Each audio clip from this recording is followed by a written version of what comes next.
Before Eleanor, Michelle, and Betty were first ladies, they were simply independent women who weren't necessarily looking for a boo.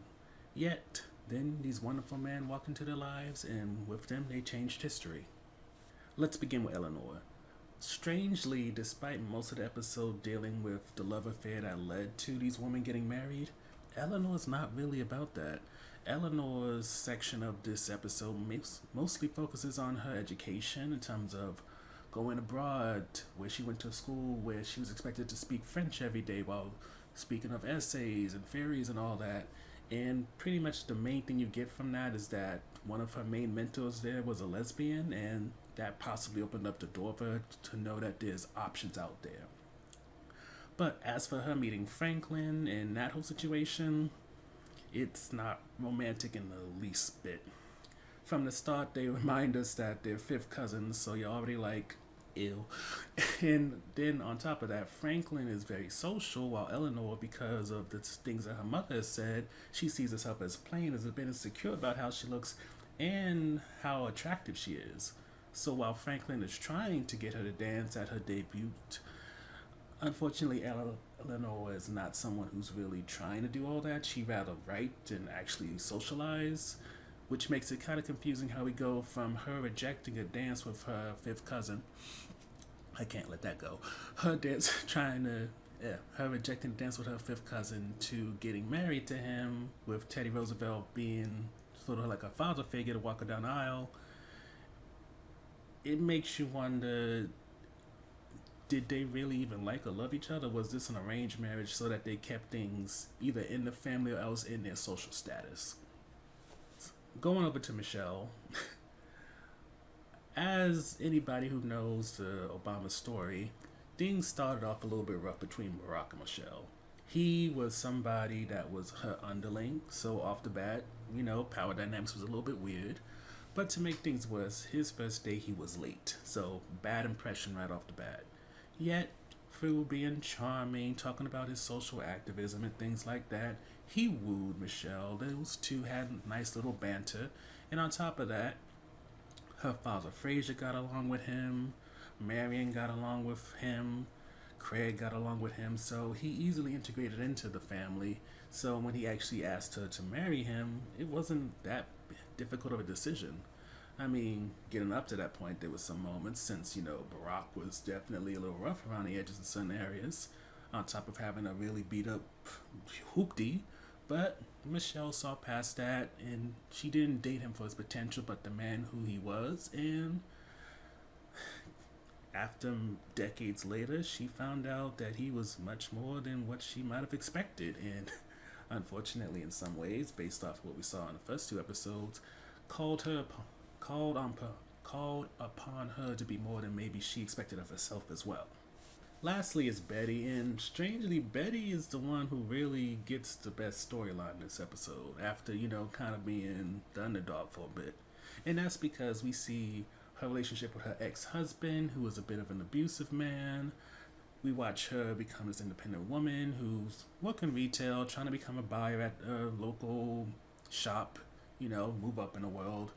And as she's dealing with all this, be it her divorce or else trying to really solidify her independence, here comes Gerald Ford, high school jock star, trying to woo her a little bit, mostly thanks to one of Betty's friends, trying to hook them up. That relationship is probably the cutest one we see because it's not the power dynamics issues or anything like that. It's just two equal people, and yes, Betty is kind of having a bit of a messy transition from her abusive ex-husband to Jerry, but like her friend, you kind of like, it's okay because her last man is trash.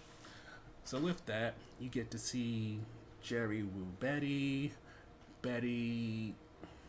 enjoy having like a relationship that isn't based off of her rebelling against her parents, but actually falling in love. And it's a quite cute story. As you can imagine, the highlight for this episode is just Betty and Michelle's romance. For us, we like a good romance story, so watching these two together was just blissful for us. Whether it is the fact that they showed them both as independent women before they got married, or that they wasn't really looking for romance and this guy pursued them because they recognized all that they can be, even with Jerry at the time seemingly just barely getting into politics and Obama, just trying to keep his hoopty from falling apart. And there's something in that in a way, since it establishes that these were independent women who had their whole lives with no real plan for a man, and then this guy came in, drastically changed all that, and it kind of, when it comes to flashback episodes, sometimes they feel unnecessary, and other times they feel like they're an integral part in building the foundation for a show. In this case, I would say it's definitely integral for the show, for definitely helps you understand when it comes to Michelle, when it comes to Betty, not so much Eleanor. Why going from who they are in this episode to who we saw them in the first two episodes was such a drastic change for them. Michelle notes in this episode she wasn't much for public speaking, as also Viola Davis's version of Michelle says, yeah, look how good of an author she is.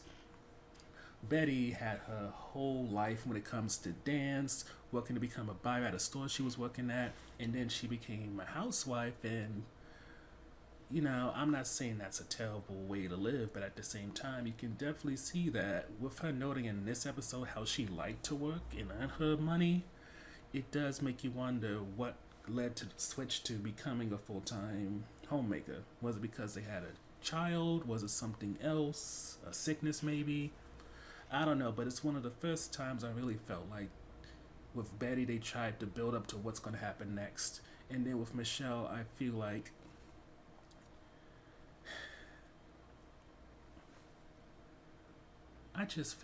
when it comes to Michelle, they really showed that relationship with Barack in a way that makes it seem a bit more lovey-dovey and less of a sort of Eleanor Roosevelt and Franklin in terms of the partnership being about, I can't do this on my own, so I need you to help me with this. So in terms of low points, straight up it's Eleanor Roosevelt, which is a bit of a surprise since Eleanor has been kind of carrying this show thus far. So watching her really getting little to no interaction with Franklin, just go from us being introduced to him to next thing we know, she's getting married to him, it seemed a bit off considering everything else we saw. And not only that, I would say it probably got the less amount of screen time. It's understood because with both Michelle and also Betty, it was established that they had lives outside of this man who came into their life.